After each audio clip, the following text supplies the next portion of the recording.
some of whom are the poorest and most vulnerable Toronto residents, and all of whom are creative and courageous in their daily struggle with poverty and social exclusion.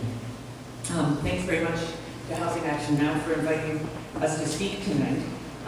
Torontonians, as Beth said, have identified meeting the needs of vulnerable people third in importance after transparent government and infrastructure, with most believing shelter, support, and housing for homeless and low-income people are necessary services for the city to provide and to fund.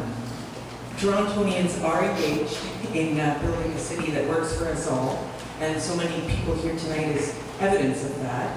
And Torontonians in the Core Service Review survey said that they are willing to pay to ensure that services and supports are in place to create a path out of the cycle of homelessness.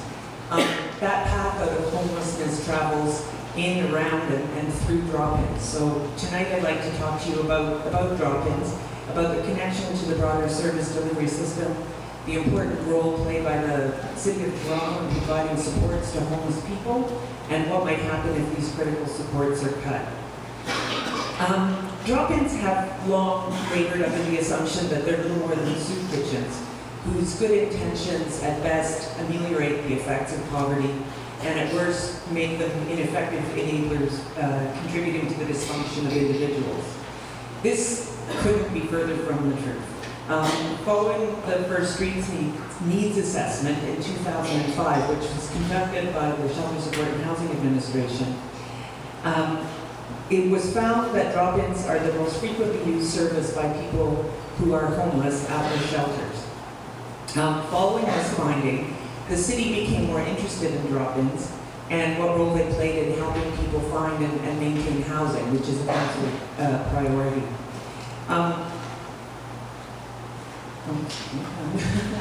The drop-in review was conducted, so the city wanted to know more about drop-ins and decided to review the sector to learn more, and this review was conducted from about 2006 to 2008. And the principal finding from the review was that drop-ins help people who are homeless or at risk of homelessness develop critical personal capacities that underpin achieving positive outcomes, including finding and keeping housing. When people who experience homelessness connect to their local communities, they very often do it by connecting to the drop-ins in those communities. This is where they can take their meals, find a friendly ear, and engage in meaningful and productive activities, which can include employment, but also includes becoming involved in the life of the drop-in. Because drop-ins provide more than individual support or case management to people, but also involve them in creating the life of the drop-in by taking on value and responsibilities in running the drop-in itself. The mutual support and sense of connection helps people become part of a community, ensures their personal health and safety needs are met, and increases their sense of identity and increases their social connection. Developing these three capacities of personal health and safety, identity, and social connection have found to be critical for all people in achieving positive outcomes and help people who experience homelessness find and keep housing. While the City of Toronto is a minority funder of drop-ins through the Shelter Support and Housing Administration, funding from that division and from the Community Partnership Investment Program are an important part of the funding base for drop-ins, as well as an important support of the services drop-ins link people to help them find and maintain housing and achieve other outcomes. City funding is leveraged by drop-ins and community-based organizations, meaning a small contribution from the City of Toronto produces a much larger return in services delivered to Toronto residents. So for every dollar invested in drop-ins and community-based organizations, they can leverage usually about $10 more from donors and other funders. So, I'm sure you agree that that's a good return on investment, but it also means that cuts in community investments at the municipal level can be amplified as much as tenfold. Consolidation of funding from the municipal tax base with funding from other orders of government creates further impacts and de facto cuts to community and city-run services. So if community grants are cut, it will set off a wave of secondary impact in the consolidated programs. We don't believe that these secondary impacts have been adequately explored in the core services review. The manifestation of the austerity agenda at the municipal level in Toronto is deeply concerning to us. Drop-ins will have to grapple with the impact of direct cuts to their services and those of their partners.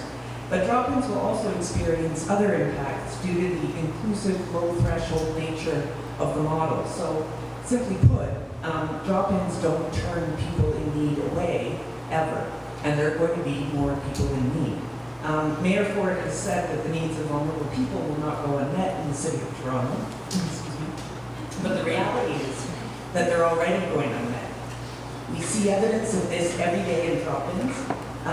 Drop-ins are often the canary in the coal mine, and we're among the first to alert us to the homelessness crisis, to growing hunger, and the lack of access to transportation. Since 2008, drop-ins have seen a doubling of demand for meals as the global economic crisis continues, the austerity agenda takes root, and as people's already inadequate incomes are eroded by rising transportation and food costs. People come to drop-ins in hard times, and they are staying. Attendance is way up in drop-ins, and without investments in community infrastructure throughout the service delivery system, people coping with job loss, extreme poverty, health crises, mental health issues, and addictions will face further struggles and barriers to achieving and maintaining a healthy, productive, and fulfilling life. The fiscal rational mindset might call this a loss of human capital, but I think we can recognize this as ongoing and increased suffering. Drop-ins are embedded in our city's economy, in our service infrastructure, and our public policy framework. Gaps and inadequacies in any of these areas erupt on the drop-in floor and in the streets. In increased homelessness, hunger, ill health, violence, crime, personal injury, and preventable deaths. These are the crises that will have to be managed by more costly city services like EMS and the Toronto Police Service. Reviewing core services is a valuable exercise, and we appreciate working in a city that is reflexive about what it does and how it does it. It is, however, a process that requires more time, more diverse input, and more consideration than it's been given in the city this year. There doesn't appear to be an overall plan informed by a full cost accounting of the city's options. Fiscal rationality is important, but it's not the only measure by which we understand value. We're concerned that the core service review has identified opportunities in silos based solely on fiscal rationality without regard to the social impact. And this, in turn, is informing the city budget. Instead, we should be thinking creatively beyond the bottom line about how to address the structural causes of poverty and exclusion. Some of our members belong to the City Services Review Group, which is an ad hoc coalition of mainstream organizations that provide a range of supports and services to individuals who are homeless and marginally housed. And they've come up with a very good idea. And it's the kind of idea that we hope will be embraced by an administration that learns to look beyond the slash and burn approach to find real efficiencies that both cut costs and produce positive outcomes. Numerous studies have confirmed that a significant portion of individuals who live in Toronto's emergency shelter system and receive Ontario Works live with mental health and addiction issues. Most have been unable to sustain employment for over a decade. Most are single, have very little contact with their families, and have very little support and do not have family doctors. Assisting these individuals to secure stable housing and more money for food and everyday living would dramatically improve their quality of life while reducing costs to the City of Toronto. So the City Services Review Group is proposing that the City of Toronto, which pays half the cost of the emergency shelter system and the cost of administering Ontario Works, could save what they believe is a very conservative estimate of over $100 million in shelter service costs and additional savings in the police and public health budgets. If these individuals were assisted to obtain ODSP, the Ontario Disability Support Program, entitlement, so to shift from Ontario Works to ODSP, and to find and keep housing in both the private and public housing sectors in Toronto. This could be achieved by expanding the mandate of the very successful Toronto Employment Social Services HOPE program, which stands for Homeless to ODSP Project Engagement. And this program helps people who are absolutely homeless get access to ODSP, but it could be expanded to include people who use the shelter system or live in rooming houses. And by providing additional funding to community programs to expand the capacity to provide services that stabilize housing. So by looking at the entire picture, by looking at the role played by the city and the province and coordinating services at those two levels of government, there are really significant savings to be made that will increase positive outcomes for people who are currently struggling in the shelter system, which is not meeting people's needs. So I'm happy to provide more information about that proposal if people are interested. In closing, I just want to encourage you to make deputations, get involved in this budget process, but also to build a relationship with your city councillor, because at the end of the day, political will is the key that is going to move us forward. And if councillors are aware that their constituents are engaged, if you have a relationship with your councillor, then there's an accountability there, and